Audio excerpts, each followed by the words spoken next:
तीसरा तो हाँ, तीसरा आ गया अभी। तो अभी क्या हो गया?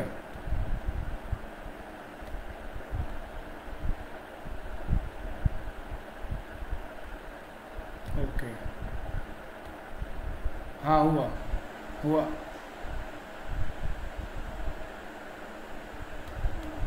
जूम ओपन करो। ओके।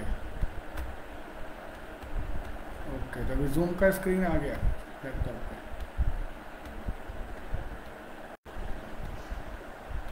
ओके। या स्नेह, स्नेह जी एक बार चेक कर लीजिए अभी हम लाइव है क्या। हाँ। Okay. Yes, sir. Just a second.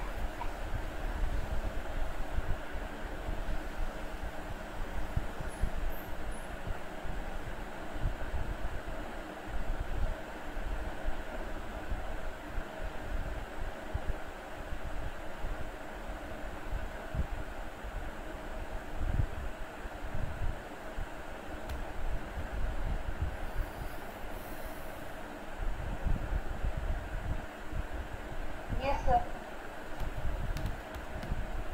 या start then continue.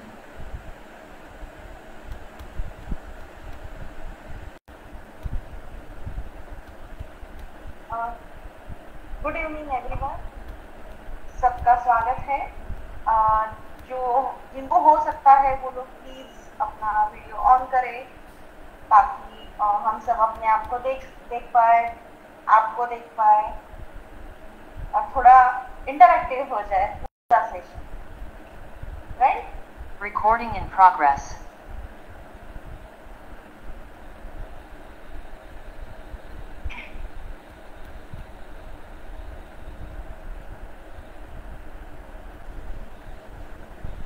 Pragya ma'am, are you there? स्नेह जी, स्नेह जी Oh, ना, I am. Sneh ji now your host. Oh, yeah. Continue. Will you be sharing my slides, Neha? Yes, yes, I will be sharing your slide. Okay, thank you.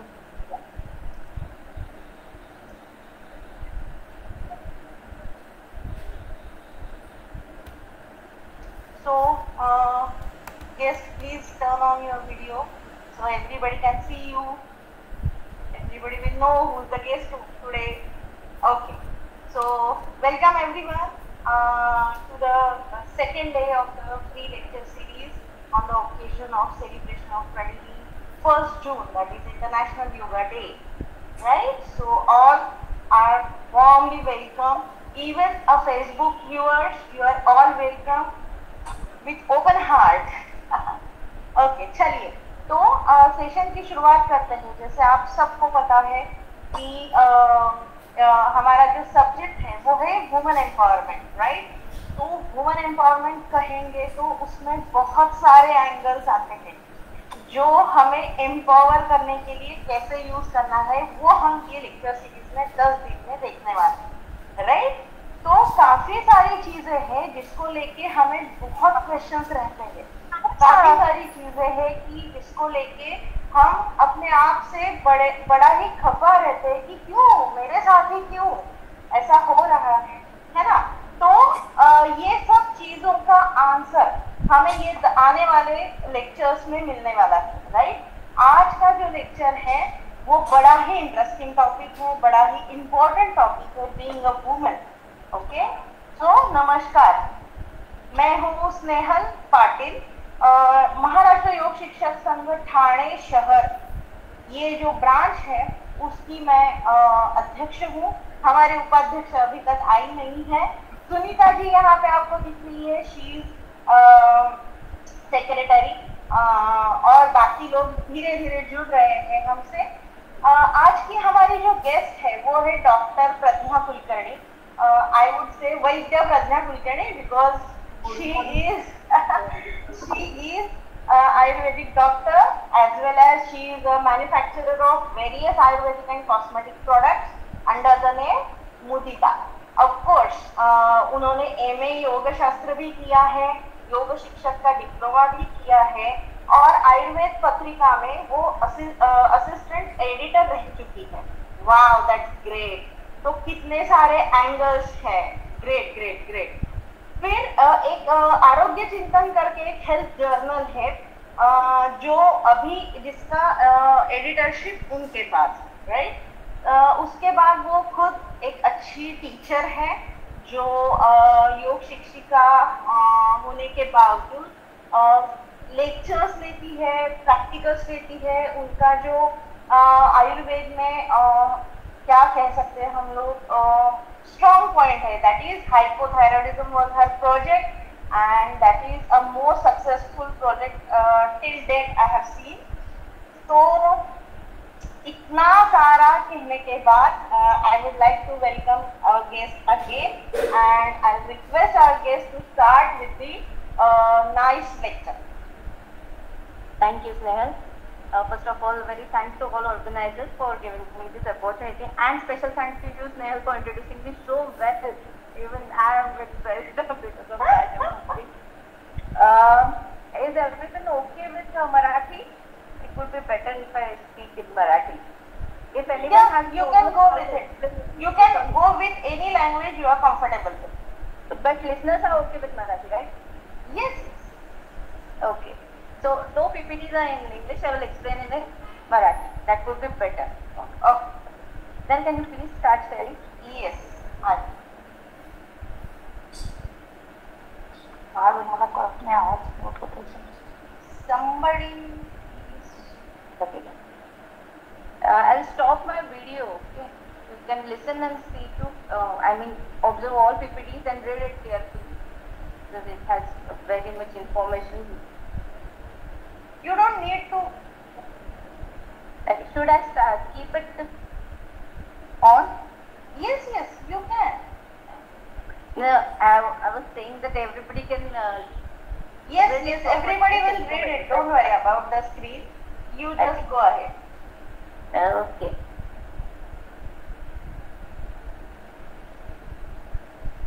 चला, आपण सुरू करूया. मुख्यतः जसं स्नेहलने सांगितलं की आपला विषय म्हणजे मुख्यतः या सिरीजचा विषय आहे की woman empowerment. Okay, woman empowerment हा वेगवेगळ्या पातळ्यांवर करायचा विषय आहे. मग कुठे तिला सायकोलॉजिकल नीड्स असतात, कुठे इकॉनॉमिकल नीड्स असतात, कुठे फिजिकल नीड्स असतात, कुठे काहीच गरज नसते, फक्त तिला रिअलाइज झालेलं नसतं वुमनला की तिला एम्पॉवर करायची गरज आहे. आणि अशा वेळेला आपण वेगवेगळ्या लेवलवरती तिला मदत करू शकत असतो. तर हा इतका छान विषय तुम्ही निवडला आहे.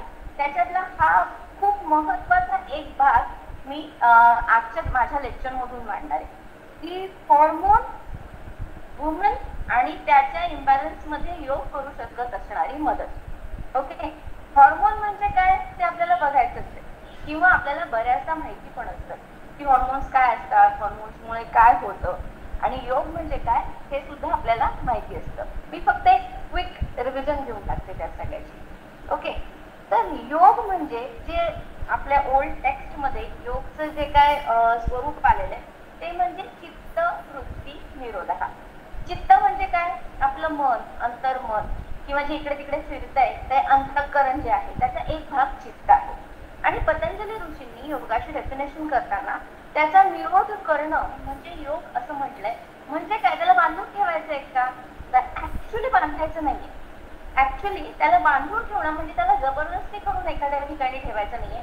तर हे जे आपलं होतं तर मी मगाशी म्हटलं की वुमनला कधी कधी काहीच कमी नसतं, फक्त तिला रिअलाइज झालेलं नसतं. किंवा असं बरोबर म्हणूया की ह्युमन टेंडन्सी अशी आहे की आपल्याजवळ काय आहे काय नाही ह्याच्यामध्ये आपली डोलायमान स्थिती होते आणि खरं काय आहे खोटं काय आहे हे ठरवता येत नाही. मग हे ठरवायचं असेल तर कुठेतरी आपल्याला क्लिअर विजन लागते. की क्लिअर विजन मिळवणं हा ऍक्च्युली योगाचा उद्देश आहे. कारण बऱ्याचदा काय होतं की योग म्हणजे काय, तर आसनं. योग म्हणजे काय, आम्ही रोज सकाळी मिळून प्राणायाम करतो म्हणजे योग, किंवा आम्ही 10 जणी मिळून फेशियल काही हालचाली करतो म्हणजे योग. हा सगळा योगचा भाग आहे.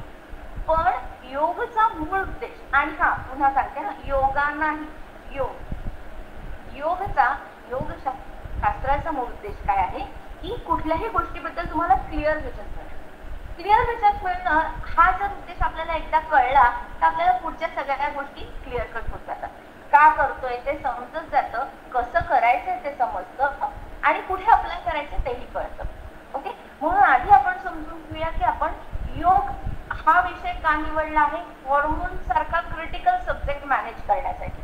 ठीक आहे, आता पुढच्या स्लाइड कडे जाऊया.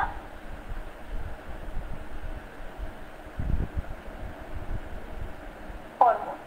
ओके, हॉर्मोन म्हणजे काय असतं, तर जे इथे डॉक्टर्स जॉईन झाले आहेत त्यांना हॉर्मोन म्हणजे काय माहिती असेल, पण जे डॉक्टर्स नाही आहेत किंवा त्यांना पूर्ण माहिती नाही त्यांच्यासाठी मी सांगते की आपल्या शरीरामध्ये ज्या आय गेस काही some are there which are not doctors right. तर आपल्या शरीरामध्ये काही ग्रंथी असतात आणि त्या स्त्राव बनवत असतात. हा स्त्राव केमिकल सबस्टन्स असतो जो काही वेळेला एखाद्या नळीमार्फत दुसऱ्या ठिकाणी नेऊन पोहोचवला जातो आणि त्याचं कार्य एका ठिकाणी तयार होऊन दुसऱ्या ठिकाणी त्याचं कार्य होतं. दुसऱ्या काही ग्रंथी अशा असतात ज्यांना एंडोक्राइन ग्लँड्स असं म्हटलं जातं, ज्याच्यात तयार झालेले स्त्राव हे डायरेक्ट रक्तामध्ये सोडले जातात.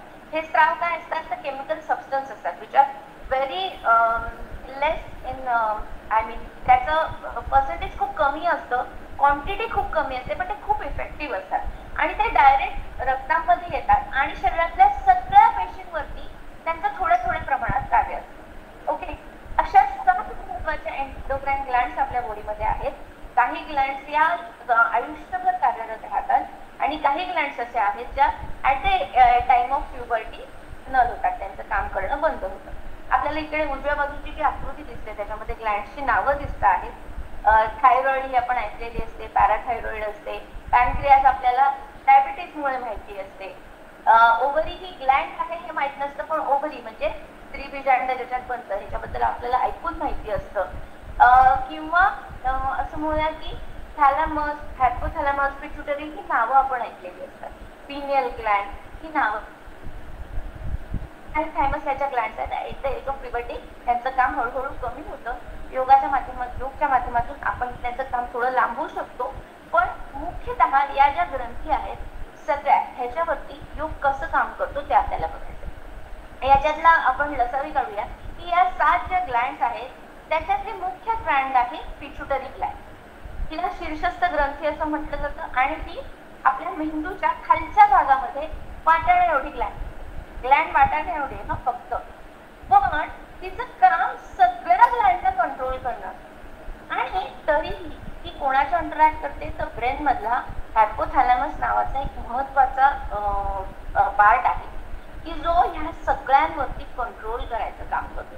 आणि कसं करतो तर जसं आपल्या घरातले बुजुर्ग लोक काम करतात ना, काही कमी पडलं की वाढवायचं, काही वाढवलं की कमी करायचं, हे अगदी ढोबळ भाषेमध्ये हायपोथॅलॅमसचं काम आहे. मग काही कमी पडलं की जसं आपल्या घरातली आजी किंवा आजोबा सांगणार हे अमुक अमुक संपलंय बरं का, आईला किंवा बाबांना सांगणार, मग बाबा सांगणार जरा चिंटू दुकानातून घेऊन ये. बाबा म्हणजे पिट्युटरी ग्लँड असं समजूया, आजी आजोबा म्हणजे थॅलॅमस समजूया. थॅलॅमस पिट्युटरीला सांगतो की आता हा हॉर्मोन कमी आहे, म्हणजे थायरॉइडचं उदाहरण घेऊ. थॅलॅमस पिट्युटरीला सांगतो की थायरॉइडचं हॉर्मोन कमी पडतोय. पिट्युटरी थायरॉइड ग्रंथीला सांगते की तुमचे हॉर्मोन कमी पडताय आणि थायरॉइड ग्रंथी हे तिचे हॉर्मोन्स किंवा तिचे जे स्राव आहे ते वाढवते. ह्या सगळ्या मेकॅनिझमला feedback mechanism, bio feedback mechanism असं म्हणतात. म्हणजे रक्तामध्ये ज्या गोष्टींचं प्रमाण कमी आहे त्या सेन्स करून त्या गोष्टींचं प्रमाण वाढवणं आणि ज्या वाढल्या आहेत त्या कमी करणं, हा ऍक्सिस मेंटेन केला जातो. आणि ज्या वेळेला हा ऍक्सिस मेंटेन राहतो तेव्हा त्याला काय म्हणतात, होमिओस्टॅसिस किंवा हार्मोनी. हार्मोन शब्द दिसतोय की नाही आपल्याला, हा शब्दच हार्मनीशी रिलेट करतो. असं नाही वाटत हार्मनी म्हणजे काय, एक ती सुरांची रंगलेली महफल असते ना, एक साध संथ लय, सगळं कसं एकसारखं चालणं, ह्याला म्हणतात हार्मनी. मग ही जी हार्मनी आहे ही मेंटेन करायची, होमिओस्टॅसिस म्हणजे शरीराची समतोल अवस्था मेंटेन करण्याचं काम हार्मोन्स करत असतात. हे हॉर्मोन खूप वेगवेगळे असतात. जसं की इथे मी पण एक्झाम्पल दिलंय की इन्शुलिन जो हॉर्मोन आहे तो बनतो बीटा सेल्स पासून पॅनक्रियाच्या, पण त्याचं काम काय आहे, पचनावरती होतं, त्याचं काम सेल्स वरती होतं, त्याचं काम ग्लुकोज अपटेक वरती होतं, त्याचं काम तुमच्या ब्रेनवर वेगळं होत असतं. म्हणजे हे हॉर्मोन्स एका ठिकाणी बनतात आणि संपूर्ण शरीरात त्यांचं वेगळं हॉर्मोन्स म्हणजे काय हे साधारणपणे समजलं असेल तर हॉर्मोन्स काय काय कंट्रोल करतात आपल्या शरीरामध्ये ते आपण पुढच्या स्लाइड मध्ये बघूया.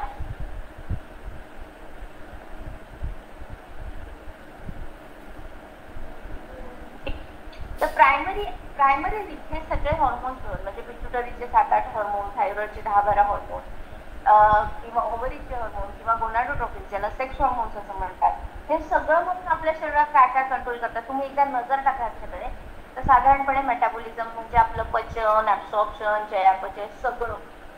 होमिओस्टॅसिस मी मगाशी जे म्हटलं की एक कंट्रोल, मध्यम मार्गी अवस्था, काही कमी नाही काही जास्त नाही. Fluid balance, sugar balance, blood pressure balance, glucose levels balance. ही जी बॅलन्स अवस्था आहे तिला होमिओस्टॅसिस म्हणतात. आणि हे होमिओस्टॅसिस मेंटेन करायचं का हे सगळे हार्मोन करतात, म्हणून हार्मनी ठेवतात ते शरीरामध्ये. आपली ग्रोथ डेव्हलपमेंट वयानुसार म्हणजे किशोर वया म्हणजे लहान मधून कुमार मधून किशोर, किशोर मधून अडल्ट मधून पुढे जाणं, या सगळ्या अवस्था आणि त्यानुसार आपल्या वेगवेगळ्या बॉडी पार्ट्सची आणि आपल्या इमोशन्सची डेव्हलपमेंट.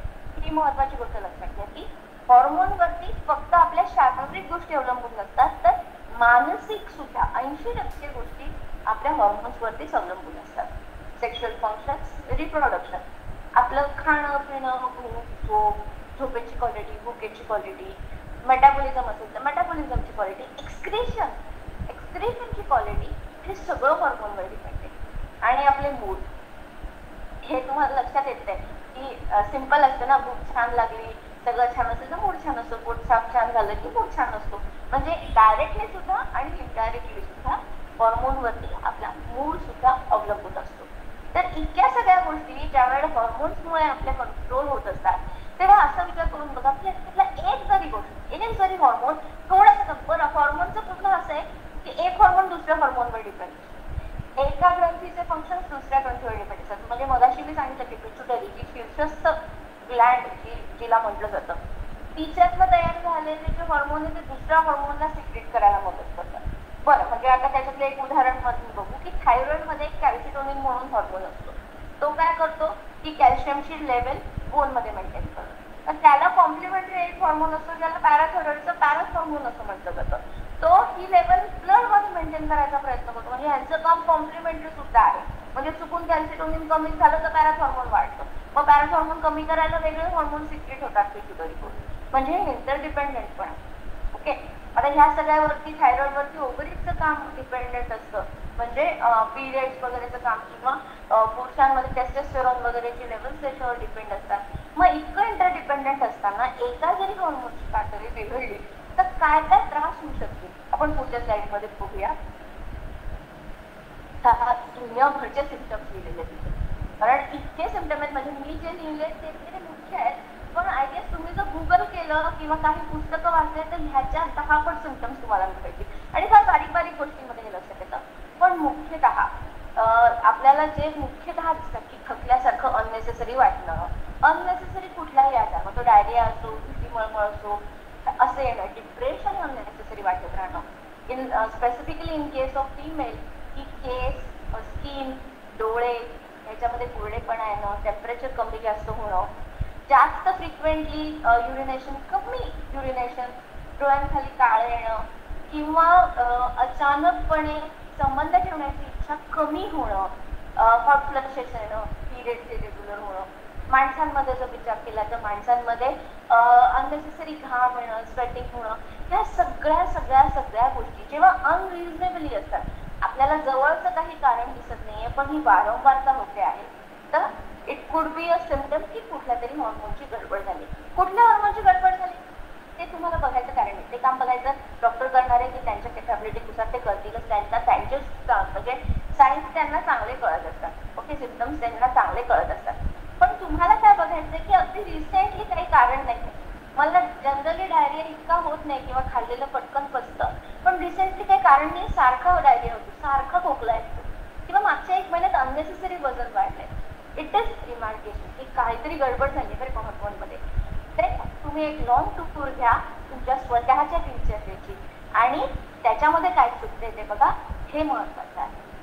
ओके, मग आता जर का हे सायन्स सिम्पटम्स असतील तर ह्या सगळ्याचं कॉज काय असेल हॉर्मोन असतात, हॉर्मोन छान काम करतात असतात सगळ्यांमध्ये, सगळ्यांचं छान चाललेलं असतं बरोबर. पण काय असतं की जे हॉर्मोन मध्ये गडबड करू शकतो, म्हणजे ही जी हार्मोनी चालली आहे, ही जी सूर लागलेला आहे शरीराचा, तो डिस्टर्ब होण्याचं कारण काय असतं आपण पुढच्या स्लाइड मध्ये बघूया. आता इथे सुद्धा बरेच कॉजेस लिहिलेले आहेत, त्याच्यामध्ये आपण काही थेरपी घेतली आहे, ऑलरेडी एखादा आजार आहे, न्यूट्रिशन मध्ये गडबड आहे, मेनोपॉज झाली आहे किंवा अचानक मेनॉर्ची आली, ते पाळी सुरू झाली आहे, पाळी संपत आली आहे, आपण काही औषधं घेतोय, काही कॅन्सर सारखे आजार झाले, अनेक कारण आहेत. पण तुम्हाला रेड फ्लॅग कारण इथे काय दिसतंय? Chronic stress. स्ट्रेस हा असा घटक आहे की जो या कुठल्याही घटकाने होणाऱ्या त्रासांना डुप्लिकेट ट्रिप्लिकेट काहीही करू शकतो. ओके, म्हणजे तो 2 पटीने 10 पटीने हे सगळे आजार वाढवतो. आणि if it is a chronic तर तो जास्त त्रास होतो. म्हणजे कधी कधी लोकांना काय वाटतं, बरेच लोक सांगतात हे काय नेहमीच ते माझं, आमच्याकडे भांडणं होतच असतात मॅडम, त्याचं मला काही वाटत नाही. No, it is red flag. आज भांडण झालं, मला आता बीपी वाढलं, मग मी भडाभडा ओरडून टाकलं सगळ्यांवरती, रडून घेतलं आणि माझं डोकं शांत झालं. किंवा मी कोणाशी तरी फोनवर बोलली, जाऊन कोणाला तरी भेटली, देवाजवळ बसली, असं पण असतं बऱ्याच जणांना, आणि डोकं शांत झालं. तो स्ट्रेस ऍटलिस्ट नलिफाय झाला. त्या स्ट्रेसमुळे जे जे घटक शरीरात वाढले होते, जी सिम्पथॅटिक नर्वस सिस्टीम ऍक्टिव्हेट झाली होती, त्याला कॉम्प्लिमेंट करायला हळूहळू पॅरासिम्पथॅटिक सिस्टीम ऍक्टिव्हेट होऊन गेली. त्याचे जे दुष्परिणाम शरीरावर झाले होते ते कमी झाले. फाईट अँड फ्लाईट रिस्पॉन्स जो आलेला होता तो पूर्णमध्ये गेला. पण ज्यावेळेस स्ट्रेस क्रॉनिक असतो त्यावेळेला काय होतं, स्ट्रेसचे सिम्पटम्स मी एकदम जनरली नेहमी माझ्या वर्गामध्ये आपण मुलांना सांगत असते की स्ट्रेसचे सिम्पटम्स इतके सिम्पल असतात ना, की माझ्या समोर मी रस्त्याने चालली आहे एकदम, आणि एक पिसाळलेलं कुत्र भरधाव वेगाने समोरून माझ्याकडे आलं, तर जे जे काय माझ्या शरीरात होईल दॅट इज स्ट्रेसचे सिम्पटम्स. मग काय काय होईल, मला धडधड वाढेल, मला घाम येईल, माझ्या त्यावेळेला मसल्स वेगाने पळायची तयारी करतील, आणि त्याच वेळेला जर चुकून असं झालं असेल की मला वाटलं असेल मला थोडीशी शू लागली, तर ते माझं विसरलं जाईल, किंवा मी नुकतंच काही खाल्लं असेल तर त्याचं पचन थांबून जाईल, आणि माझा सगळा कल ह्या कुत्र्यापासून आपण लांब कसं पळू शकतो ह्याच्याकडे असेल. मग त्याच वेळेला आजूबाजूने गाड्या येत आहे का ह्याच्याकडे माझं लक्ष असते. मग त्यावेळेला माझे सेन्सेस स्ट्रॉंग झालेले असतील आणि मेंदू अलर्ट मोडवर गेलेला असेल, ब्लड सर्क्युलेशन वेगाने होत असेल, त्याच्यासाठी बीपी वाढलेलं असेल. त्या सगळ्यासाठी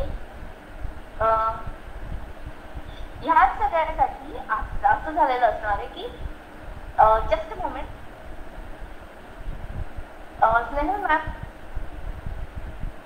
तुम्ही माझा व्हिडिओ बघू शकताय का? ऍटलीस्ट माझा व्हिडिओ माझ्याकडून ऑन आहे. हो, दिसतोय मॅडम तुमचा व्हिडिओ. Okay, thank you.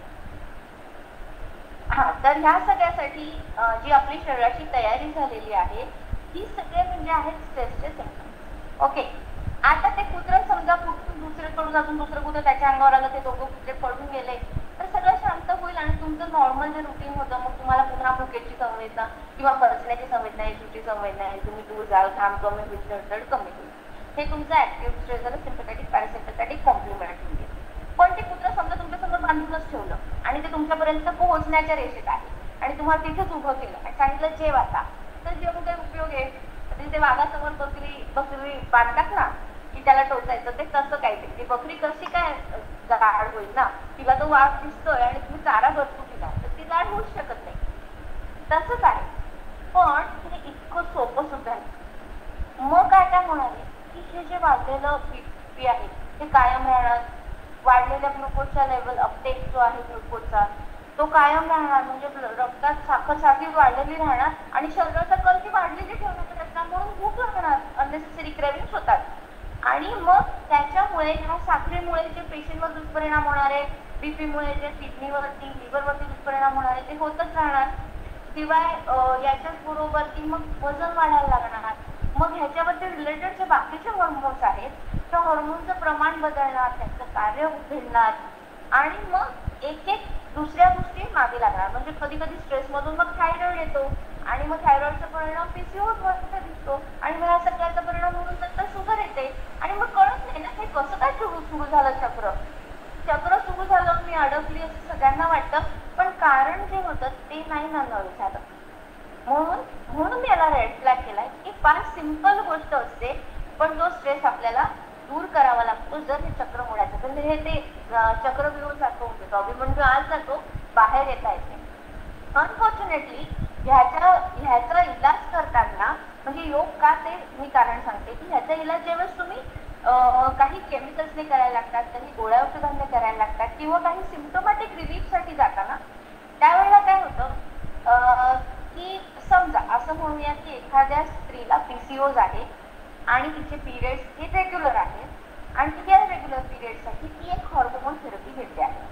त्या हॉर्मोनमुळे तिचे एक्सप्रेसिव्ह आणि पिरियड्स येतात and she just feels, it is not actual, की मला बरं वाटलंय, माझे पिरियड्स नॉर्मल रेग्युलर येतात असं. पण झालेलं कसं असतं, मी घरातली बाई आहे, मी काहींची आई आहे, काहींची सून आहे, एक नवऱ्याची बायको आहे, कोणाची मी बहिणी आहे, कोणाची मी आत्या आहे. जर मी आज कुठे बाहेर गेली आणि त्याचबरोबर मी घरामध्ये स्वयंपाक पण करते, ती जाळी पण काढते, कोणाला पोहोचवते पण, जर का मी एखाद्या ठिकाणी गावाला चालली गेली तर त्यावेळेला काय की मी स्वयंपाकाला बाई लावते, म्हणजे सगळ्यांना स्वयंपाक डबा मिळेल, पण मी पोहोचू शकणार नाही, मी मुलांना प्रेम करू शकणार नाही, मुलांना पोषित करू शकणार नाही, मी सून म्हणून माझी कामं करू शकणार नाही. एक्झॅक्टली हेच ती गोळी करते. माझ्याऐवजी, म्हणजे मी म्हणजे ऍक्च्युअल हॉर्मोन, या हॉर्मोनच्या ऐवजी मी एक गोळी दिली तर ती तिचं दिलेलं काम परफेक्ट करेल. ती पिरियड्स आणेल म्हणजे आणेल, पण तिच्यावर डिपेंडेंट असलेले थायरॉइडचे फंक्शन नाही होणार किंवा ग्लुकोजचे फंक्शन नाही होणार. तिच्यामुळे स्ट्रेस कमी होण्याचं काम नाही होणार, मेटाबॉलिझम नाही होणार. मग काय की PCOS नॉर्मल झाल्यामुळे त्याच्या आसपासच्या पेरिफेरीतलं सगळं नॉर्मल व्हायला थोडी थोडी मदत होईल, पण कॉज नाही ना का, हा प्रॉब्लेम होतो ह्याच्या ट्रीटमेंटमध्ये. That is why we have to choose yoga class. Okay, म्हणजे मला असं वाटतं की या छोट्या उदाहरणातून मी बऱ्यापैकी क्लिअर केलंय की तुम्ही फक्त हॉर्मोनल थेरपी घेत असाल तरी आणि ती घेत नसाल तरीही तुम्हाला योगाभ्यासाशिवाय हे चक्रव्यूह मोडता येणार नाही, हे नक्की. तुम्ही घेत असाल, काही कदाचित आपल्या सगळ्या लिस्नर्समध्ये काही जण असे असतील की जे ह्याच्यातनं गेले, ते आता औषधं घेतात, ते कॅन रिअलाइज इट वेल की जेव्हा तुम्ही योगाभ्यास करायला सुरुवात करता ना त्यावेळेला कसा फरक पडतो. कसा पडतो ते माहिती असतं तरी का पडतो ते मी सांगते. आपण पुढच्या स्लाइडमध्ये बघूया की योग का घ्यायचा आहे. तर योग काय करतो की हॉर्मोनल इम्बॅलन्स, मी मगाशी जसं म्हटलं की मेन कॉज आहे स्ट्रेस कमी करायला आणि बॉडीची स्टेट शांत करायला योग मदत करतो. योग काय आहे, चित्तवृत्ती निरोध आहे. मगाशीच मी सांगितलं पहिल्या स्लाइडमध्ये, चित्तवृत्ती निरोध होतो म्हणजे पुन्हा त्याला मुसक्या आवडून बांधून ठेवायचं नाही, तर त्याला स्थिर व्हायला मदत करायची. हे एक काम योग खूप छान करणार आहे. मीन्स वेगवेगळे योगचे अष्टांग मार्ग आहे, क्रिया योग आहे, वैराग्य आहे, मीन्स वेगवेगळे. पण योग म्हणजे काय की कामिंग स्टेज आणणं. म्हणजे ही कामिंग स्टेज आली की पुढच्या सगळ्या रिकव्हरीज फास्ट होत जातात. एकदा बॉडी रेस्टला आली की मग नर्वस सिस्टीम नॉर्मल होते, आपल्या सगळ्या आधीच्या सिस्टीम्स आहेत त्या नॉर्मल होतात आणि एकदा त्या नॉर्मल व्हायला लागल्या की तुम्ही हेल्थ गेन करू शकता किंवा मेंटेन करू शकता जी तुम्हाला प्राप्त झाली आहे. आता मुख्यतः योग म्हटलं की आपल्या डोळ्यासमोर येतात आसन. मग पहिल्यांदा आसनच पाहूया की आसनात कशी मदत करतात, मग बाकीच्या टेक्स्टकडे जाऊया. पुढची स्लाइड घेऊया. आता इथे तुम्हाला एक व्यक्ती दिसते जी एक वृक्षासन नावाचं आसन करते. ओके, हे आसन बऱ्याच जणांनी केलं असेल, बऱ्याच जणांनी पाहिलं असेल. आसन करताना बऱ्याच जणांचा गैरसमज असतो. बरं, आसन काय मदत करतं पहिल्यांदा ते बघूया की आसन पहिल्यांदा काय करणार आहे की तुमची वेगवेगळ्या जॉईंटची फ्लेक्झिबिलिटी छान मेंटेन करणार आहे, तुमच्या मसलला स्ट्रेंथनिंग देणारे, पोषण देणारे आणि मसलचं ट्विस्टिंग टर्निंग जे होतं ते फुल्ली होऊ शकेल. त्या टेंडॉन्सला छान वार्मथ मिळेल, कारण तुम्ही एकदा हात वर केला खाली केला की तिथे ब्लड सर्क्युलेशन होणार आहे, म्हणजे तिथे ब्लड बरोबर उष्णताही वाढणार आहे. म्हणजे ती वार्मथ, उष्णता नाही वार्मथ असं म्हणून वार्मथ ज्याला मराठीत म्हणतो ती मेंटेन होणार आहे. काही आसनांमध्ये आपण पुढे वागतो सरळ होतो, काही वेळेला मागे वागतो सरळ होतो, तर त्यावेळेला तिथलं फॅट जे आहे ते कमी व्हायला मदत होते. शिवाय तिथल्या मसल्समध्ये ऍक्टिव्हिटी झाल्यामुळे त्या मसलला जे बल्जिंग आलेलं असतं ते कमी होतं, त्यांची क्रियाक्षमता, त्या मसल्सची क्रियाक्षमता वाढायला लागते. तिथे नर्व्स असतात त्या नर्व्हला सुद्धा ती संवेदना पकडता यायला लागते. नाही त्या नर्व्हला बऱ्याचदा असं असं वाकायची कोणाला सवयच नसते, इकडे इकडे ते वाकायला यायला लागतं लोकांना. आणि मग हळूहळू तिथल्या नर्व्हला पण त्याची सवय व्हायला लागते. पुढे मागे वागताना त्या पोटातल्या म्हणा किंवा सगळ्याच अवयवांना थोडीशी ऊब मिळते, थोडंसं ब्लड सप्लाय वाढतो, कधी कमी कधी जास्त होतो. या सगळ्यामधून फ्लशिंग ऑफ ब्लड वेसल्स एक प्रकारे होतं आणि तिथे रक्तपुरवठा चांगला होतो. त्यामुळे सगळ्या ग्लँड्सला चांगला रक्तपुरवठा होऊन त्या कार्यरत होतात. बोन्स पर्यंत सुद्धा उष्णता हळूहळू पोहोचते आणि त्या बोन्स, आपले जे बोन्स आहेत ऍक्च्युअली ते मसल्सने वेढलेले असतात, मसल्स असतात, टेंडन्स असतात, त्यांचं कार्य सुधारलं की बोन्सची पण स्टॅबिलिटी चांगली वाढायला लागते. शिवाय रक्तातले जे घटक पोहोचायचे आहेत आतड्यांमार्फत खाल्लेलं पचन होऊन जे आपल्या सगळ्या अवयवांपर्यंत पोहोचायचं पोषण आहे ते सुद्धा आतड्यांची इथे हालचाल झाल्यामुळे अधिक चांगल्या प्रकारे. आतडं हे फार म्हणजे अशी नळीच आहे ना ती एवढी मोठी, मग त्या नळीतून सगळं पचन नीट करायचं असेल तर त्याची हालचाल प्रॉपर नको का? आणि पचनावरती आपली हेल्थ डिपेंड आहे हे आपल्या सगळ्यांना माहिती असतं. ऍक्च्युअली गट ब्रेन हे सगळ्यांना माहिती आहे. ऍक्च्युअली ब्रेन नावाची कन्सेप्ट सुद्धा आपल्याला माहिती असते की आतड्यावरती सुद्धा आपली हेल्थ डिपेंड असते. मग आतड्याची हालचाल झाली, व्यायाम झाली की आपोआपच जे बाकीच्या ठिकाणी आलेलं टेन्शन ते कमी होतं, पचन चांगलं होऊ लागतं आणि सगळं पोषण म्हणजे इथे अन्नमय कोश. आता ही संकल्पना सुद्धा बऱ्याच जणांना माहिती असते, तरीही मी एकदा सांगते की योग अभ्यासानुसार शरीराची अॅनाटॉमी 5 कोशांमध्ये विभागली आहे आणि त्यापैकी आपलं भौतिक शरीर ज्याला अन्नमय कोश, ज्याचं पोषण जे आहे ते आपल्या अन्नापासून होत असतं, असं हे भौतिक शरीर, त्याची संपूर्ण हेल्थ आसनामुळे छान मिळते. शिवाय आसन करताना योगाभ्यास करताना नेहमी सांगितलं जातं की आसन नुसतं करू नका, आसन हे स्थिर ठेवायचा प्रयत्न करा. म्हणजे आता ही व्यक्ती जी वृक्षासनामध्ये उभी आहे ना, तुम्ही बघितलं असेल की तो सुखकारक अवस्थेमध्ये आहे. म्हणजे त्याने हात जे वर केले ते कदाचित अगदी सरळ ताठ नसतील, पण तो इझी उभा आहे, त्याच्यात कुठलाही कंप नाही आणि तो स्थिर आहे. स्थिर आणि सुखकर या दोन्ही अवस्था आसनाने अटेंड झाल्या पाहिजे. मग आसन काय करतं की स्थिर आणि सुखकर असलं की तुमचं लक्ष श्वासावर जातं, नाही तर मग इकडे पडू का, तिथे तोल जाईल का असं वाटतं किंवा अधिक मांडी असं वाटतं. म्हणून आसन करताना सांगितलं जातं की तुम्ही आदर्श अवस्था घ्यायचा प्रयत्न करू नका. तर तुम्हाला जी अवस्था सुखकारक आहे जिथे तुम्ही स्थिर राहू शकता त्या अवस्थेपर्यंत जा आणि तिथे श्वासांवरती लक्ष केंद्रित करा. तिथे कंप येऊ देऊ नका, म्हणजे तुम्ही श्वासांवर लक्ष द्या.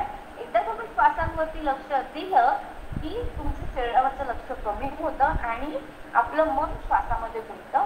मग माइंड रिलॅक्स व्हायला सुरुवात होते आणि ह्याची अल्टिमेट फायदा काय सांगितलाय पतंजलीने आसनांचा की तुमची ड्युअलिटी कमी व्हायला मदत होते. मग अशी आपण ड्युअलिटी बद्दल बघितलं ना, करू का नको करू, करू का नको करू, योगासन सुद्धा रोज करू का नको करू असं जे वाटत असतं ती ड्युअलिटी आसनाची कमी होते.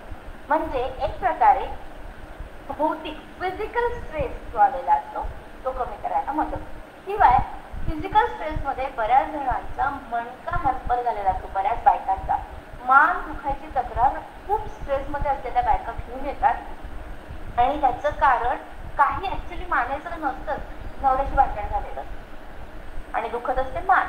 आता काही कारण आहे का? पण नाही. मग स्ट्रेस तुमच्या मणक्याला हॅम्पर करायला लागतो. ज्यावेळेस सतत तुम्ही फारसं काम करत नाहीये पण सतत डोक्यात काहीतरी चालू आहे, त्यावेळेला जेव्हा लोअर बॅक पेन व्हायला लागतो त्यावेळेला तो रेड फ्लॅग ओळखायचा आणि अशा वेळेला ह्या मणक्यांना आराम देईल, बॅकवर्ड फॉरवर्ड बेंडिंग योग्य प्रकारे होऊ शकेल अशी आसनं दिली तर तो स्ट्रेस पटकन रिलीफ व्हायला मदत होते. हे भौतिक श्रेणीवर होतं. भौतिक श्रेणीवरती आपण आसनांमधून अल्टिमेट रिझल्ट स्ट्रेसच्या पेशंटमध्ये विशेषतः बायकांमध्ये घेऊ शकतो. आणि ह्याचं दुसरं म्हणजे ह्याचे बाकीचे परिणाम होतच जातात. वजनही कमी होतं, पिरियडच्या क्रॅम्प्सही कमी होतात. शिवाय दर वेळेला तिथे फॅट साठल्यावरती आपल्याला इंचेसमध्ये प्रॉब्लेम येत असतो, हा ड्रेस बसत नाही, तो ड्रेस बसत नाही, तोही कमी व्हायला मदत होते. आणि ह्याचा दुसरा फायदा काय होतो की हे सगळं व्हायला लागलं की सेल्फ अवेअरनेस तयार होतो. आपण आपल्याला कॉन्फिडन्स महसूस करतो. माझं वजन कमी झालं, मला कॉन्फिडन्स वाटतं, माझा इंचेस मध्ये लॉस झाला, मला छान वाटायला लागते, मी प्रसन्न दिसायला लागते, मग स्किनवरती ग्लो येतो. मग तुम्ही जे प्रेझेंट करताय ते छान प्रेझेंट करा. मग ती बाई वर्किंग असो और नॉन वर्किंग. तिचा सेल्फ अवेअरनेस, कॉन्फिडन्स जो फिजिकल लेवलवरती जो तिला इफेक्ट हवा आहे तो इथे नक्की सांगतो. हेअर लॉस कमी होतो, स्किनलाही फायदा होतो आणि ह्याच्या पुढचे फायदे अजून हवे असतात. मग ते आपण विचारता अजून काय करू शकतो. मग पुढे की प्राणायाम.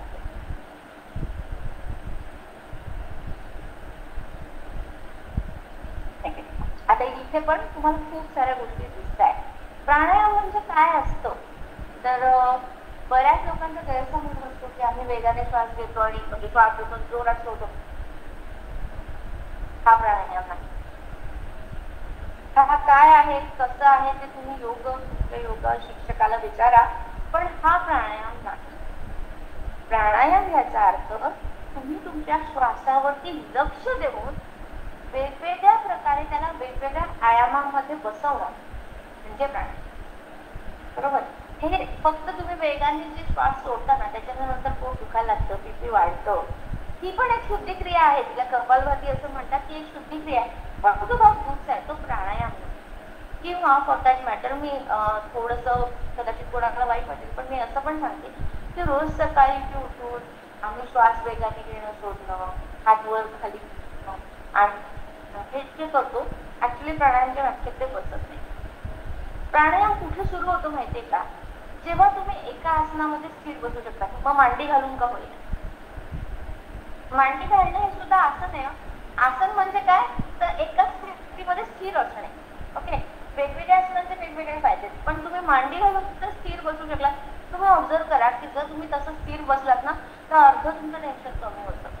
आपण नाही तर सांगत एखाद्या चिडलेल्या व्यक्तीला 5 वेळा श्वास घे बरोबर म्हणजे तुझं राग कमी होईल, 5 वेळा श्वास घेऊन सांगतो. आपण नॉर्मली सांगतो. कितीतरी म्हणजे मान्यताप्राप्त टेक्निक आहे प्राणायामचाच एक प्रकार ह्या. कारण जेव्हा अगदी सिम्पली सांगितलं गेलंय की श्वास आणि मन हे एक साथ चालत असतं. तुम्हाला मन कंट्रोल करायचं असेल तर श्वास हाच मार्ग आहे. मनाला बांधता येत नाही, त्याला कंट्रोल करायसाठी श्वासच लागतो. तुमचं लक्ष श्वासावर केंद्रित. श्वास चालू आहे, मन चालू आहे. श्वास थांबला, मन थांब.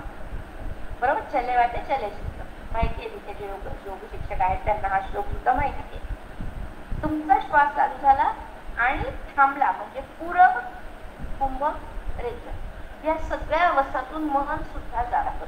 मन श्वासाबरोबर आत जातं. श्वास आपण बऱ्याचदा असं सांगतो की श्वास पूर्ण पोटापर्यंत घ्या, तेव्हा मन सुद्धा पोटापर्यंत जातं आणि त्या श्वासाबरोबर तिथे स्थिर राहतं कुंभकामध्ये आणि बाहेर येतो. हा जेव्हा तुम्ही प्राणायाम करता मग त्याचे अनेक प्रकार आहेत. मग तुम्ही उज्जाई करा, तुम्ही अनुलोम विलोम करा, तुम्ही चंद्रनाडी, चंद्रभेदी, सूर्यभेदी करा, तुम्ही भ्रामरी करा, भस्त्रिका करा. 8 प्रकार आहेत प्राणायामाचे. वेगवेगळ्या ठिकाणी वेगवेगळ्या आहेत. शिवाय वेगळे 4 यांचे असं दिसतात. खूप प्रकार आहेत. पण ह्याचं बेसिक समजून की ह्याच्यामध्ये काय होणार आहे. तुम्ही एकदा श्वासावर लक्ष दिलं की तुमचे विचार थांबणार आहेत ना. मन थांबलं म्हणजे काय. मन थांबलं कसं कळतं मला. माझं मन आता इथे स्थिर झालंय, माझं मन तुझ्यावर लागलंय. आपण जे म्हणतो माझं मनच नाही लागत आहे. मन स्थिर होतं हे कसं कळतं तर आपल्या श्वासामुळे आपल्याला कळतं. मग अशा वेळेला आपल्या थॉट्स पासून आपण लांब जातो. आणि आपण नेहमी ऐकलेला हा विचार आहे की कामामध्ये बदल म्हणजे खरा आराम. हा मेंदूच्या बाबतीत खरा आहे, फिजिकल बाबतीत खरा आहे का नाही माहिती. कामामध्ये म्हणजे मेंदूला दिलेल्या कामातला बदल म्हणजे मेंदूचा आराम. मेंदूला आत्ता काम दिलेलं होतं की ह्याच्यावर विचार करायचं आपण काम दिलं होतं, मग आपण त्याला श्वासावरती लक्ष द्यायचं काम दिलं म्हणजे तो रिलीज झाला. तो विचार त्याच्या डोक्यातून गेला. त्या विचाराच्या सतत डोक्यात येण्यामुळे शरीराचे परिणाम होत होते. बीपी वाटणं वगैरे मला ते हळूहळू कमी होतील. मग तुमची एनर्जी वाढेल. कारण इथे काय झालंय की सिम्पॅथेटिक नर्वस सिस्टीम जिच्यामध्ये हे सगळे फाईट अँड फ्लाईट रिस्पॉन्स म्हणजे मग अशी जे स्ट्रेसचे घटक होते ते वाढत होते, ती शांत बसेल आणि पॅरासिम्पॅथेटिक नर्वस सिस्टीम ऍक्टिव्हेट होईल. मग शरीरही शांत होईल, मग बीपी डाऊन होईल, मग तो sense of balance, sense of peace आपल्यामध्ये यायला लागेल. जे आपण म्हणतो ना राग आल्यावर 5 मिनिटं श्वास घ्या, त्याच्यानंतर बरं काय वाटतं की तो सेन्स ऑफ पीस आपल्याला यायला लागेल. मग पॉझिटिव्हिटीची पॉवर करतो. मग फिलिंग जे आहे त्याच्यामध्ये आनंद यायला, आधी जे डिप्रेस्ड होतं ते आनंद त्याच्यातनं यायला. आणि हे सगळं प्राणमय शरीराच्या लेवलवर घडत असतं बरं का. प्राणिक बॉडी असल्याला म्हणजे श्वासाच्या लेवलवरती घडत असते. म्हणजे आसनांच्या खूप पुढची अवस्था आहे. म्हणून ज्या वेळेला तुम्ही आसनांमध्ये स्थिर होता त्याच वेळेला तुम्ही प्राणायाम योग्य प्रकारे करू शकता हे आधी समजून घ्या. नाहीतर असं होतं की लोक नुसते जाऊन प्राणायाम करून येतात आणि म्हणतात काय फायदा नाही झाला प्राणायामने, मला कशाचा त्रास व्हायला लागला, कशात खवखव व्हायला लागली. पण for women specifically to keep that stress aside आणि तुमच्या जे आत्ता काम आहे त्याच्यावरती फोकस करायचा. म्हणजे घरात पण चिडचिड चालू होती, मी माझ्या बसले त्याच्यात गोंधळ होणार नाही आणि मी चुकून त्याच्यावर चिडणार नाही. हे जी बाई करू शकते तिला प्राणायाम एक प्रकारे जमलाच म्हणावं लागेल की नाही. हेच तुम्हाला प्राणायाममधून साधलं किंवा ती प्राणायाम रेग्युलरली करत असेल तर ती 2 गोष्टींमध्ये कंपार्टमेंट टाकू शकते. प्राणायाम सारखंच अजून मदत करणारं पुढचं काय असतं, मेडिटेशन किंवा ज्याला ध्यान. ध्यानचे पण खूप प्रकार आहेत. ध्यान करताना आपण अजून कंट्रोल करतो श्वासावरती. आता ह्याच्यामध्ये बऱ्याच अवस्था आहेत. म्हणजे प्राणायाम झाल्यानंतर प्रत्याहार आहे, मग धारणा आहे आणि मग ध्यानच्या स्टेजवर जाते. हे तुम्ही ध्यान नेहमी योग्य गुरु सोबत करा. हा पण ध्यान करताना काय काय होणार आहे तर तुम्ही स्ट्रेस अधिक उत्तम प्रकारे मॅनेज करू शकाल आणि जास्त सेल्फ अवेअर होऊ शकाल आणि तुम्हाला आतल्या गोष्टी आपण म्हणतो माझ्याकडे काय आहे, unless you realize that you won't be able to apply it on समाज किंवा एन्व्हायरमेंट. तुम्ही ते अप्लाय करू शकत नाही. मला जर माहिती असेल की मी हे प्रेझेंट करू शकते, मला माहिती नसेल तर मी प्रेझेंट करायला जाणारच नाही. मी नाहीच म्हणेन नाही केलं मी नाही करेन, मी नाही करणार. तर 10 लोकांचा स्वयंपाक असो, नाहीतर एखादं प्रेझेंटेशन ऑफिसमध्ये द्यायचं असो किंवा ती एखादी सर्जरी करणारी असो किंवा एखादी केस तिला लॉयर म्हणून प्रेझेंट करायची असो, एनिथिंग तिच्या आत काय आहे जोपर्यंत तिला कळत नाही तोपर्यंत ती प्रेझेंट करू शकत नाही. आणि हे सेल्फ अवेअरनेसचं काम मुख्यतः मेडिटेशन. खूप प्रकार आहेत मेडिटेशनचे. ओंकार जप आहे, चक्र ध्यान आहे, बेसिक मेडिटेशन आहे, अनेक प्रकारचे मेडिटेशन आहे, खूप प्रकार आहेत. पण हे नक्की की ते सुरू करूनच करा. तुमचं तुम्ही करायला जाऊ नका. तुमचं तुम्ही केलं ना त्याच्यात छोट्या छोट्या पायऱ्या मिळत होतात आणि पाहिजे तसे त्याचे फायदे नाही मिळत. हा तुमचं तुम्ही करू शकाल असं काय आहे माहिती का, त्याला ओंकार ध्यान असं म्हणतात. ओंकार ध्यान आपण करू शकतो. ओमचा उच्चार शास्त्रशुद्ध प्रमाणे कसा करावा त्याचे अनेक व्हिडिओज उपलब्ध आहेत युट्यूबवरती किंवा तुमचा योग शिक्षकही तुम्हाला नीट चांगल्या प्रकारे सांगू शकतो. पण ओमचा उच्चार जेव्हा तुम्ही त्या व्हायब्रेशन सकट करता तेव्हा तो उच्चार तुम्हाला इकडे जाणवतो, ब्रह्मरंध्रापर्यंत जाणवतो आणि म्हणजेच पिट्युटरी ग्लँड पर्यंत, हायपोथॅलॅमस पर्यंत त्याची कंपन्या जातात. जे तुमचं आज्ञाचक्र आहे ते ऍक्टिव्हेट होतं, म्हणजे पिट्युटरी ग्लँड ऍक्टिव्हेट होते आणि हायपोथॅलॅमस पर्यंत त्याची कंपन्या जातात. म्हणजे हॉर्मोन वरती नाही का परिणाम होत त्याचा. हे सगळं कशाशी रिलेटेड आहे लक्षात येते ना. हायपोथॅलॅमस, पिट्युटरी हा ऍक्सिस, त्याच्या खालच्या सगळ्या ग्लँड. माझा इथपर्यंत कंपन्या गेली, ती शांतता आली, तिथलं काम नीट सुरू झालं की तो ऍक्सिस पूर्ण तुमच्या शरीरामध्ये छान फोकस करतो आणि चांगल्या पद्धतीने हार्मोनी बॉडीमध्ये आणणं, होमिओस्टॅसिस मेंटेन करणं हे करत असतं. पण खूप महत्वाचं आहे मेडिटेशन बद्दल मी अगदी नक्की हे सांगेन की कुठल्या तरी गुरुच्या मार्गदर्शनाखाली करा, कारण याच्यात खूप साऱ्या स्टेप्स आहेत. शिवाय अजून 2 गोष्टी अशा आहेत की ज्या तुम्ही नेहमी केल्या पाहिजेत, जी वारंवार सांगितली आहे त्याच्यानुसार केलं पाहिजे. त्याच्यातलं एक म्हणजे सूर्यनमस्कार. सूर्यनमस्काराबद्दल, सन सेलिब्रेशन बद्दल आपल्याला खूप माहिती असतं, पण सन सेलिब्रेशन पुढची स्लाइड घेता मॅडम. सन सेलिब्रेशन, सूर्यनमस्कार 12 आसनांची किंवा 10 आसनांची एक मालिका आहे.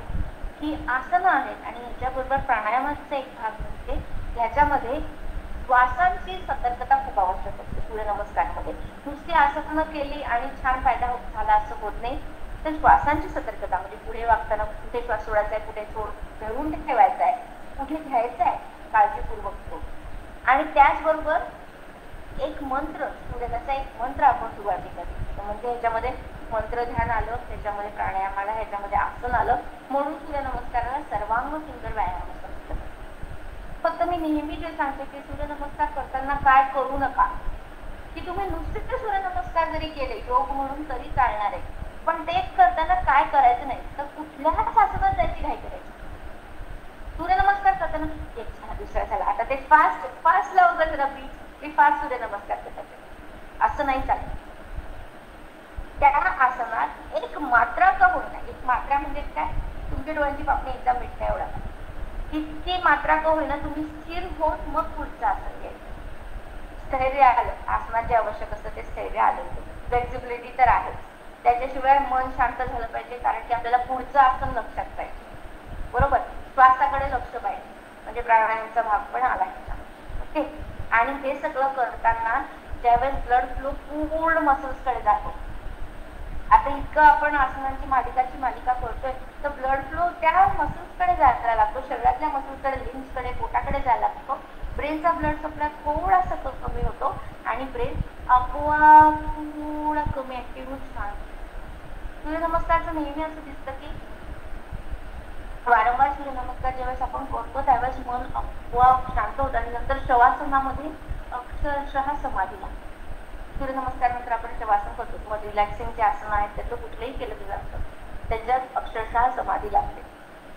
जसं प्राणायाम संपल्यानंतर प्राणायामाच्या मध्ये आपण जेव्हा बंद बांधत असतो त्यावेळेला सुद्धा असंच होतं की ब्लड सप्लाय एका विशिष्ट ठिकाणी होतो, एका विशिष्ट ठिकाणी होत नाही आणि तो भाग शांत होतो आणि मग तिथलं बीपी डाऊन होतं आणि मग पॅरासिम्पॅथेटिक सिस्टमला चालू होतात. ओके, मग तिथलं ऑक्सिडेशन कमी जास्त होणं, CO2चं प्रमाण कमी होणं किंवा वाढणं हे सगळं व्हायला लागतं. त्यामुळे सूर्यनमस्कारामध्ये वेगाने सूर्यनमस्कार करू नका, आसनांचा अट्टाहास करू नका. अट्टाहास योग मधल्या कुठल्याच गोष्टीचा करायचा नसतो आणि खूप अजून करते मग मला 51 केले ना, माझं टार्गेटच ठरलंय का 108 करायचं, म्हणून होत नसताना तुम्ही उगाचच त्याच्या मोहात पडू नका. मोह हा बाजूचा आहे, तो त्रास देणार आहे तुम्हाला. आज पाठ दुखली की उद्या 4 दिवस करणार नाही, काय फायदा. किंवा काही मसलला काही इम्पेअरमेंट झाली तर तुम्हाला फायदाच होणार नाही ना त्याचा, म्हणजे फायदा होण्याच्या वेळी नुकसान होणं किंवा फायदा न होणं हे इज इक्वल टू सेम आहे. म्हणून अट्टहास करू नका त्याच्यामध्ये, आसनांमध्ये जाण्याचा सुद्धा आणि आसनांच्या संख्येचा सुद्धा. अजून एक अशीच गोष्ट आहे ज्याला आपण षटक्रिया किंवा सोडणे असं म्हणत असतो.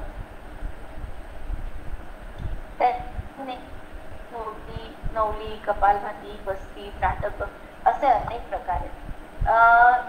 अगदी आपण आपल्या करू शकतो असे नेती सर्वांना माहिती आहे.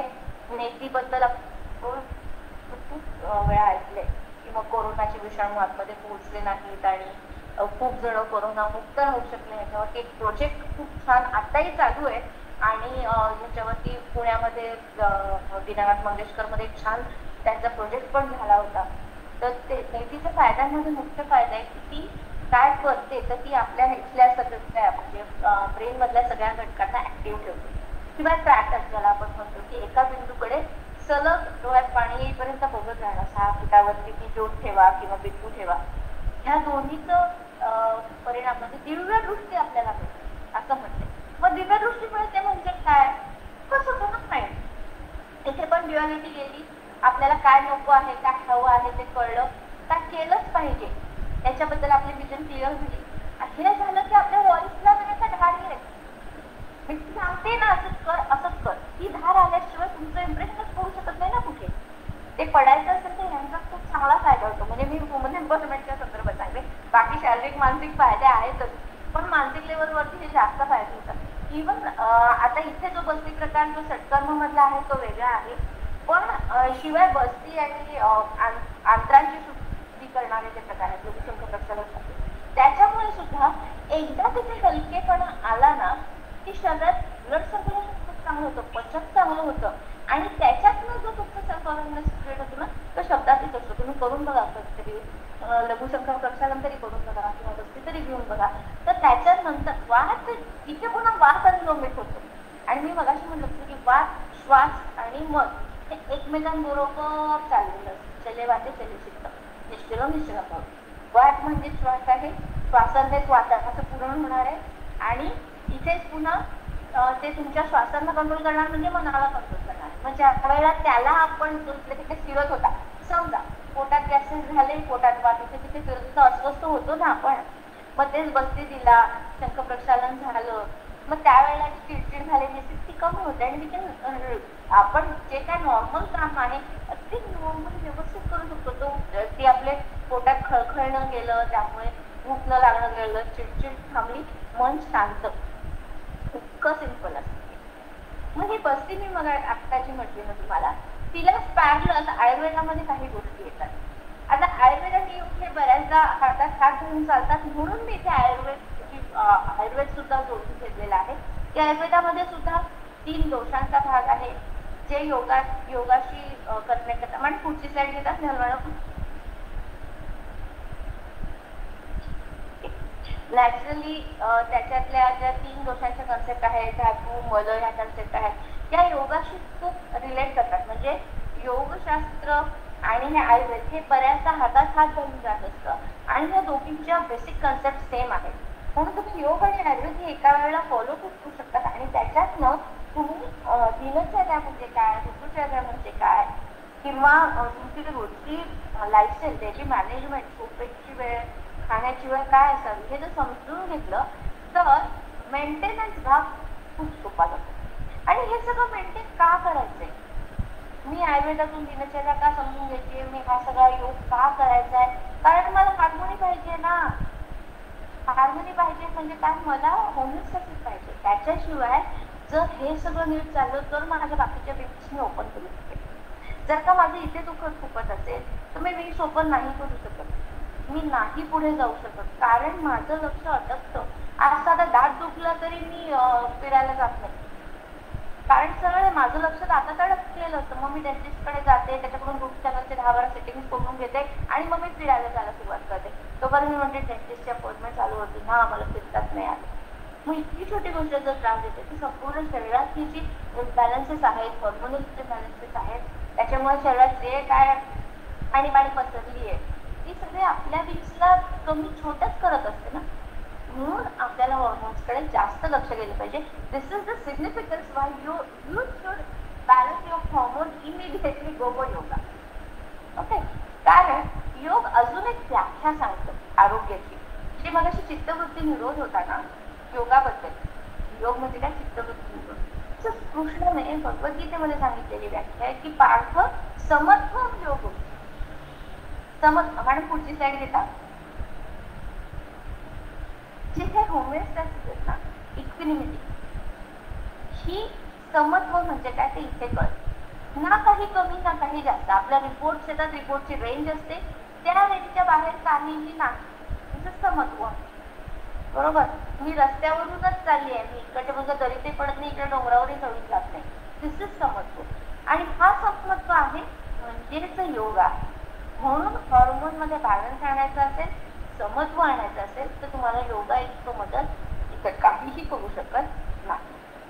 माझ्या मते मी माझ्या लेक्चरमधून तुम्हाला सांगितलेलं आहे की तुम्ही हॉर्मोन्सकडे का लक्ष द्या आणि मुख्य म्हणजे ते योगाच्या माध्यमातून त्यांना बॅलन्स करायचा का प्रयत्न करा. काही समजलं नसेल, शंका असतील किंवा कुठे माझं लेक्चर मिसप्लेस झालंय, कुठे बाजूला गेले असं वाटत असेल तर प्लीज सांगा. तुमचे रिव्ह्यूज मला हवे आहेत आणि तुम्ही शंका विचारल्या तर पोस्ट वेलकम आहे. अर्थात ऑर्गनायझर्सला विचारूया आपण की वेळ आहे का आणि शंका विचारू शकतात का ते. Yes ma'am. So if anyone is having any doubt,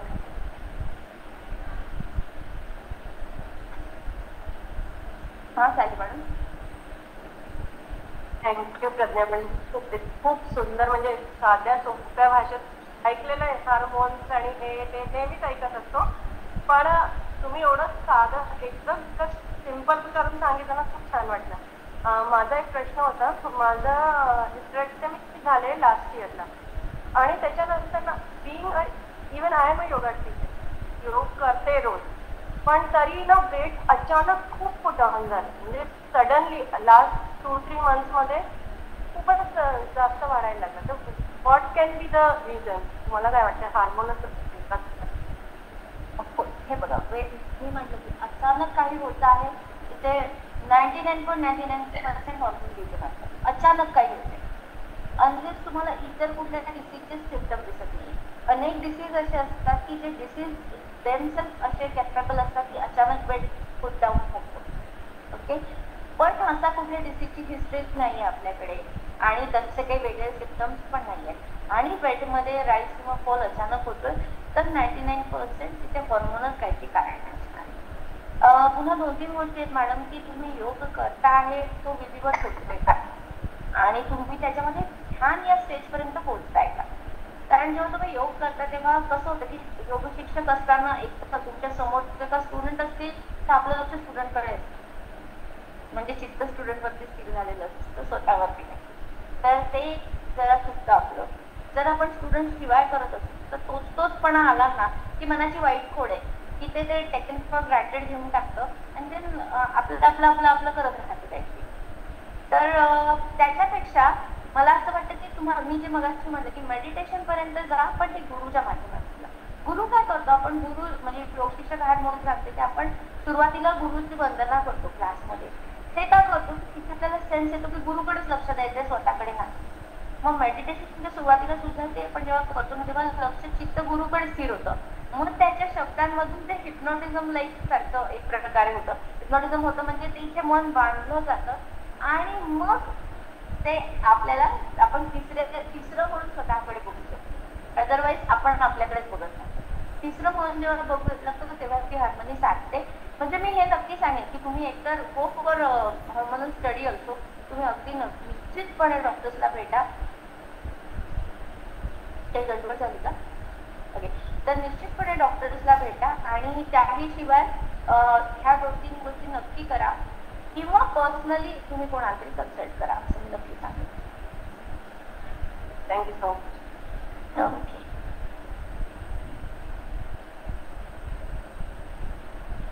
कोणाला काही प्रश्न आहे का?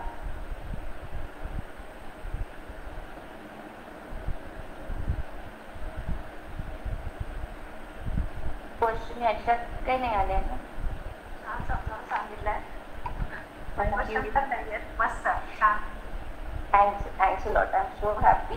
मी पुन्हा एकदा खूप आभार ऑर्गनायझर्सचे की मला 1 तास ऐकून तुम्ही संधी पण दिली आणि सगळ्यांचे आभार की विचार पण ऐकून घेतलं. माझे कॉन्टॅक्ट डिटेल्स शेअर केले आहेत स्नेहल मॅडमकडे आहेत. तुम्हाला कधीही वाटलं तर तुम्ही नक्की कॉन्टॅक्ट करू शकतात. Thank you. Thank you so much Pragya ma'am. खूप छान सांगितलं तुम्ही. खूप सोप्या भाषेत सांगितलं. सगळ्यांनीच तुम्हाला आता ही कॉम्प्लिमेंट दिली. मला वाटतं सगळ्यांचे चेहरे तुम्हाला हेच सांगता आहेत की खूप छान सांगितलंय आणि त्यांचे चेहरे दिसत नाही पण तरीही ते पहिल्या मिनिटापासून घ्यावे याचा अर्थ त्यांना आवडले असं आपण गृहीत धरूया. फेसबुकला दणादण कमेंट्स येत आहेत. तुम्ही जेव्हा केव्हा तुम्ही नंतर बघाल लाईव्ह तेव्हा तुम्हाला कळेल की सगळ्यांना खूप आवडलंय. सगळ्या म्हणजे जे नॉन मराठी लोक आहेत त्यांनी सुद्धा तुम्हाला समजावून घेण्याचा प्रयत्न केला. इट वॉज सो इफेक्टिव्ह आणि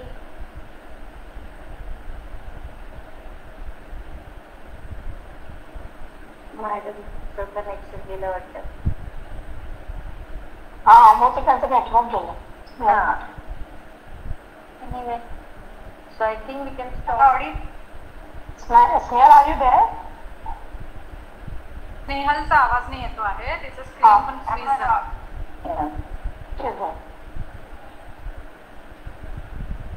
Okay. Snehal, we can't hear you.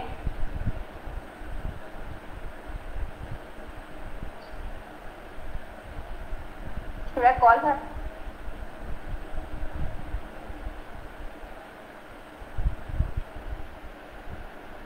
Okay, ती परत जॉईन होईल 2 मिनिटात. No.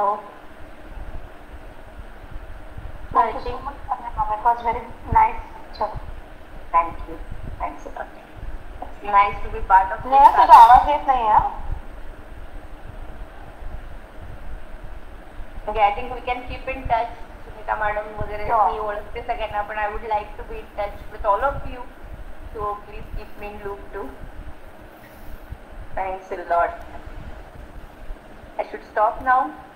You can continue with this. Thanks so much. Good night.